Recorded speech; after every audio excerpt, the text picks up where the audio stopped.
Welcome to Leading Through Crisis, a conversation series exploring the idea of leadership in challenging times. Hi, and welcome to Leading Through Crisis. I'm Celine Williams, and today I'm here with Giovanni Marsico, who's the founder of Archangel, an organization that helps changemakers scale through immersive experiences, tactical coaching, and curated community. Thanks for joining me today, Gio. It's nice to see you. Thank you so much. It's my pleasure. Because of the community that you run and the people you're working with and these change makers, I actually want to start with a really kind of big question, so bear with me. But what is leadership to you? How are you seeing this show up in the work that you're doing and how you're showing up? Because you lead this large community. Thank you. I see it as a calling, and I feel like if you've ever studied Joseph Campbell's work and understand how the hero's journey works, a lot of what I teach is that we have our own personal story and our lens that we look through of how things are happening, even right now in the midst of what people are calling, I'll put the word crisis in quotations. And then we have our clients and our community and our tribes that we work with. And I think I am not the hero of the story. I think my community members are the hero. They're the main character, and they're going through their storm, and they want navigation. And I think as the leader of a community, it's all about providing direction. It's all about providing and being a beacon, like a lighthouse. If you think of the lighthouse analogy, they're in darkness. There's anxiety and fear, and people want to have someone say, "Listen, I know the way. I've got the map. I have the light in the darkness. Follow me." And to me, that is the way to look at things right now from a leadership perspective. It's to get through your own emotional roller coaster first, and if you can, shift from anxiety to a place of calm and understanding. Something that was taught to me once, which was, if you look at a tornado, which is a super violent force, and you study it, but you look at the center of the tornado is completely calm. And this is one of my teachers teaching me that there can be stuff flying around you and the chaos and all the things around you on the outside. And yet, as long as you are centered and remain calm, everything's fine because you can navigate that storm. And I think for me, I've been through so many fun situations and crises in the past and been through a lot of stuff and have done a lot of the work so that when this thing started, I had zero anxiety. I'm like, because I'm calm, I'm responsible to step up and lead. Right. And help other people through this. Yeah, I really resonate with that. And thank you for sharing that. I really resonate with that. I had a similar reaction. I was actually talking to someone we both know, JJ Kelly, a couple of weeks ago, and saying that I initially felt really guilty that I wasn't hit with the anxieties a lot of people had. And I flipped it to be like, this is actually my strength inside of this, is that I have done that work to be calm and to have, a slightly different lens on it. That's not something I should feel guilty about. And I think a lot of times that shows up for people who are servant minded. I mean, like crises, let's put it in quotes, because I recognize that there's not everyone sees it that way, but who really are about how can I be of service as the starting point. And so I recognize that in you very strongly. And the question that comes up for me when you're talking about that is, how do you work with people who are, in every sense of a scale, in different parts of that scale, whether it's size of business, size of team, where they are in terms of anxiety, how their business is doing right now, right? There's every point on that scale, you're working with people on that scale. So how do you be that beacon and that lighthouse and that place of calm when they're all over the ocean?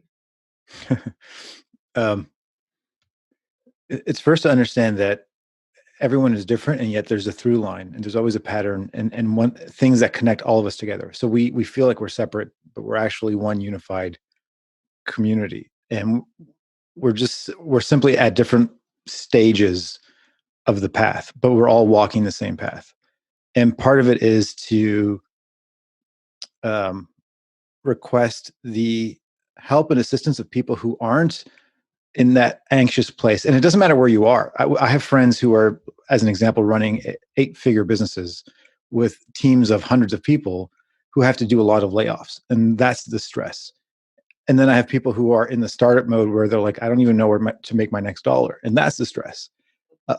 We're all in the same path and same journey, but I think for those of us that can, um, or those of us who aren't as affected, and maybe even positively affected, because for some companies, like if you look at Zoom just I think landed 600 million in funding. There are certain companies that are positively affected by what's going on, and I think it's their responsibility to help everybody else in some way. And helping means serving, and serving doesn't mean free. We did an event last week where we had Seth Godin on, and he had this beautiful distinction that there's a big difference between generous and free. And sometimes it's okay to be philanthropic and to give of your time, uh, but it doesn't always necessarily mean you have to do things for free. I believe there should always be a value exchange. It doesn't have to be money, but there's more currencies than money. And it's also an opportunity right now to plant seeds uh, in any context where you're offering a gift of some way as a seed that once this thing turns around, which could be a month from now, could be a year from now, we don't know. But those seeds will sprout where everyone else at that time will be scrambling to start planting seeds.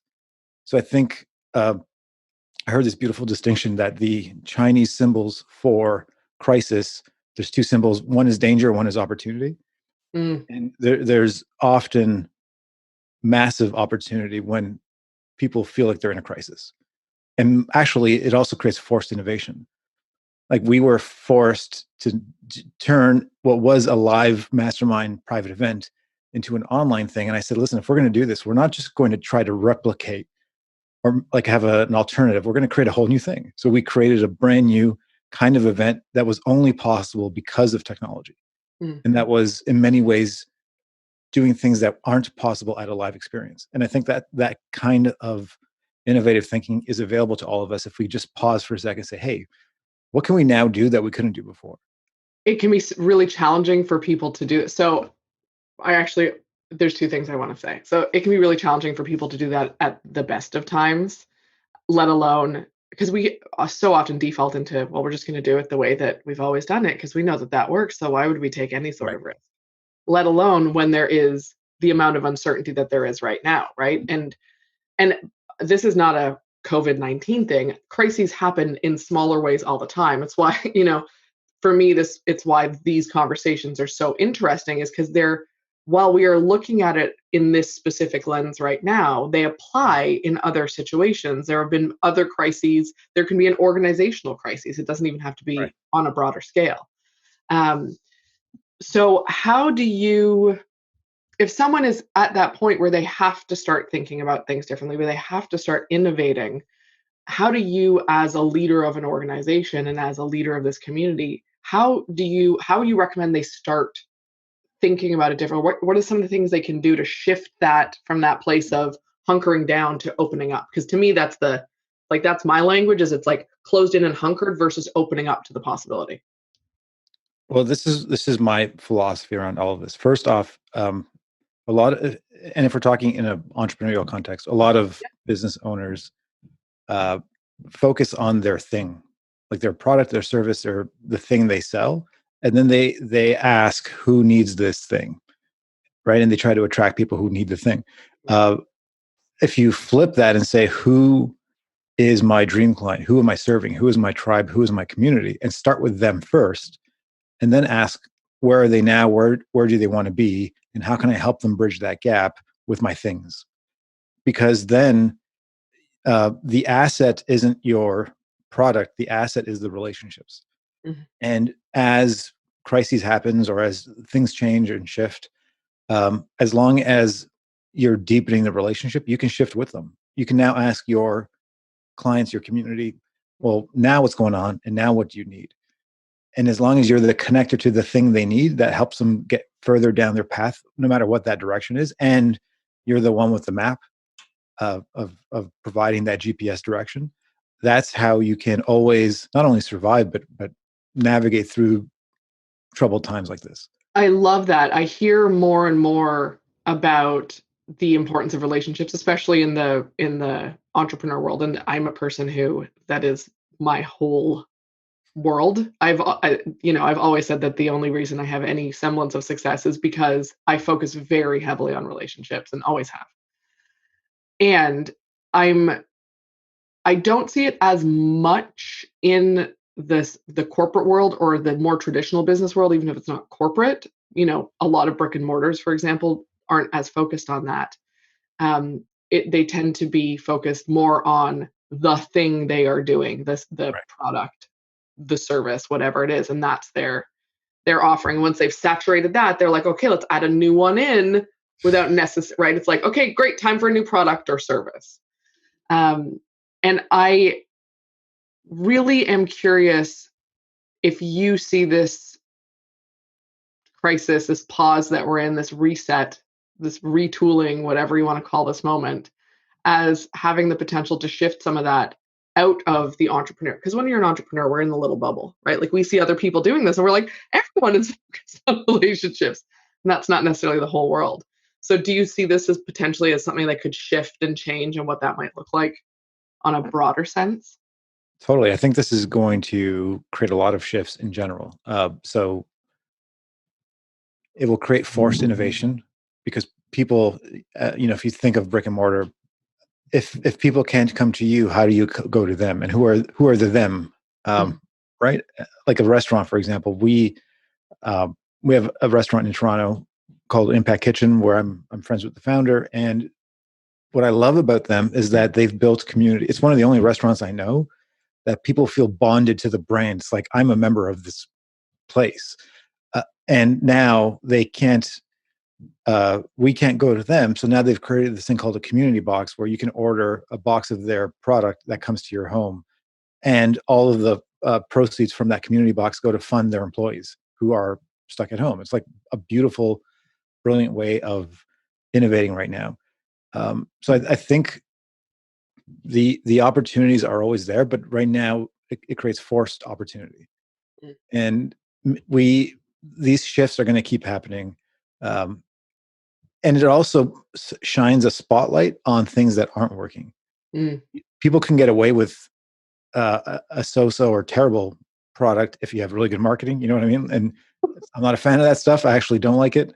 And I think these um, kinds of opportunities or this crisis will force people to focus more on delivery and creating outcomes and creating results versus having shiny, glossy marketing that leads to nowhere. I haven't thought of it that way, but I completely agree with that statement. It is a constant. I'm constantly fascinated by people who have the big marketing engine behind them. And listen, I've done this. I signed up for courses, I signed up for things where I was like, "Ooh, this is going to solve all my problems." And then you get in and you're like, "This is not this is not what I was expecting it to be. This was, the delivery, whatever the case may be, where you feel like you've, I mean, for lack of a better current word, kind of been swindled into this thing." Right.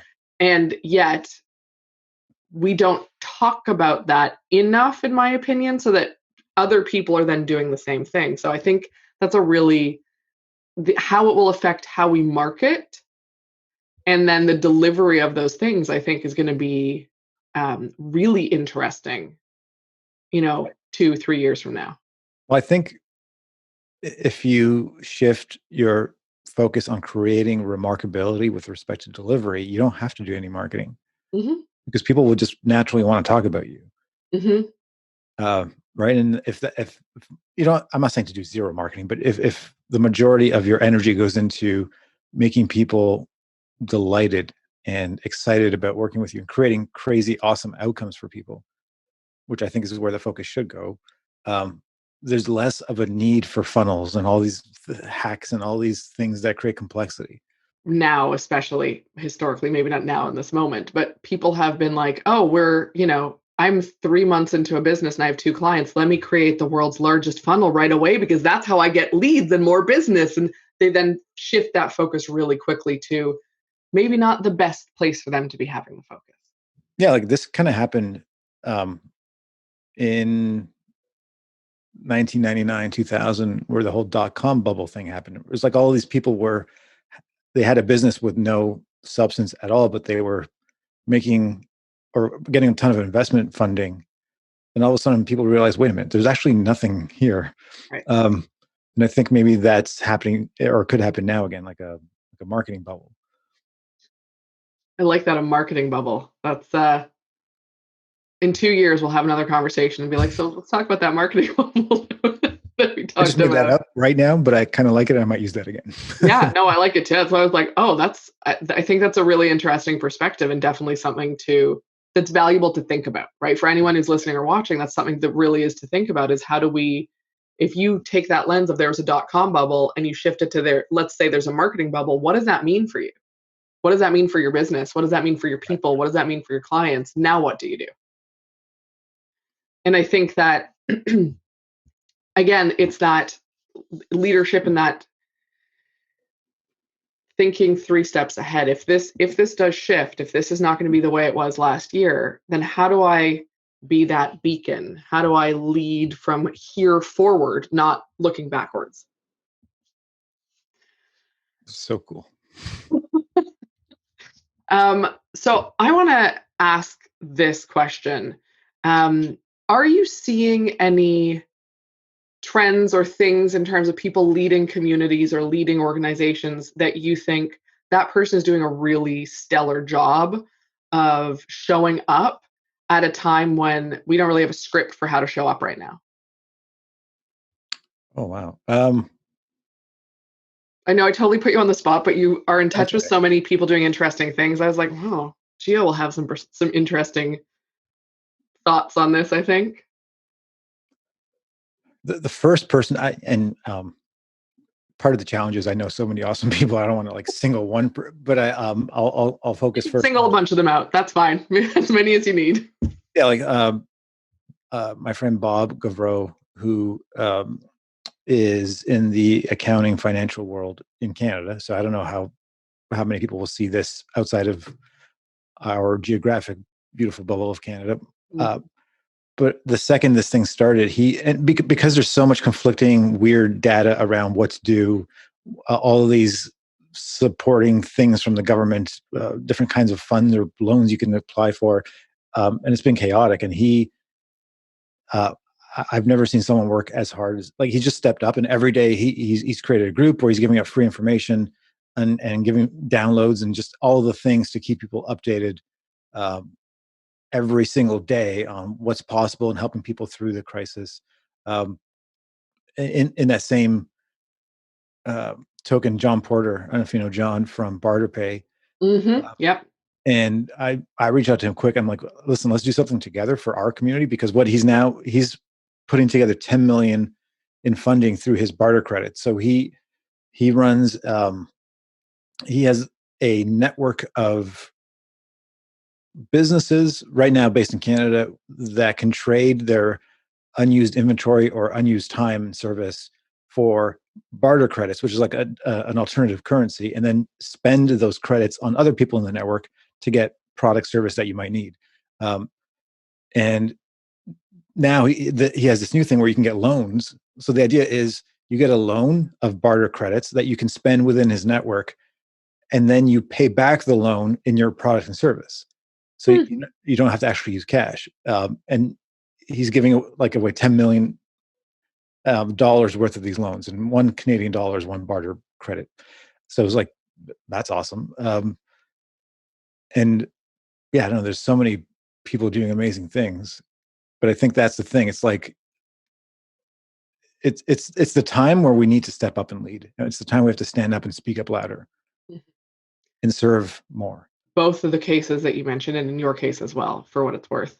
It's also about being visible in whatever way, right? So I'm in Bob's group as well, where he's giving away all the information. And while like it is a small-ish, I don't know, but it's a specific community, but he's highly visible in that community, and Right. he's showing up. I don't see him on everything in the world, but it doesn't have to be that way. It's who are your people, to what you were saying, and how are you showing up for them. Right. And you do that with your people, and John does that with inside of his in the barter pay and what he's creating. And I think that is, to me, that's a really interesting takeaway and thing to think about is wherever you are as a leader, whatever your community is, whatever your company is, whatever your team looks like, whether you're, a community on Facebook or you have a chance to step up inside of that space to be a leader. Totally. Figure out what that looks like for you. Right. So I'm always mindful of time, and I know we're getting close to the end. So the big broad question I always ask is there anything inside of this topic of leadership in general, or leading through difficult times, that you either want to emphasize or say that we didn't get a chance to get to? Because I know that there's lots of stuff going on in the world. I think one of the biggest fears people have when they're running, let's say, a business or even by themselves, is that they get a comfort zone based on their delivery of their thing, or based on how it's supposed to be, or what normal is. And then something like this happens, and you either look at it like a negative or a positive. And it's weird to talk about crisis as a positive, but as long as you understand things are always cyclical, that things will eventually, it might be a recession and they go back to growth. And you have the opportunity to change. And like, change makers cannot be afraid of change.